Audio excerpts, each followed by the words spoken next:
You know that Bone Spurs has to be pretty damn desperate to let anything about his health come out. He is so desperate to take the spotlight off of the Jeffrey files that he will let them run stories. And yes, I said let them run stories on his cankles. To show you how serious this is, when C-19 happened and he actually got it, nobody knew until months later how close my man came to kicking the bucket.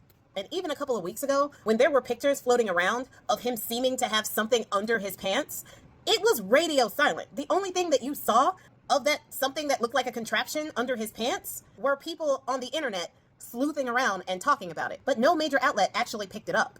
But this time they did. So he ended up going to the doctor because the most recent video he had when he was at that game, he had super swollen ankles. And instead of lying about it like he always does if there's something wrong, which there usually is, he just let it happen. Why would that be, actually? I have no idea what he would be trying to distract from, but I digress. So he went to the doctor and they said that he's been diagnosed with chronic venous insufficiency. So basically that is the circulatory system in his legs is having a really hard time pumping blood back to his heart. Sometimes you should eat something other than McDonald's. I'm just putting that out there.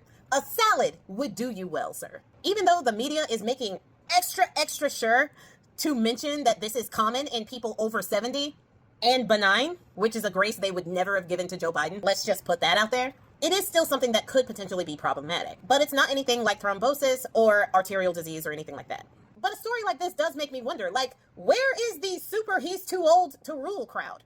Because it's not like he's all that spunky anymore, which was the reason why they said they liked him over Biden.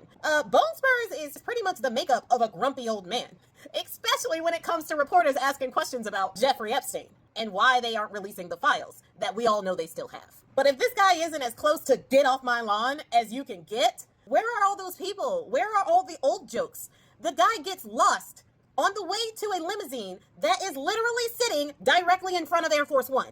He walked right past it, and they had to redirect him back to it. Dementia, anybody? I'm just saying, this whole thing seems a little one-sided to me.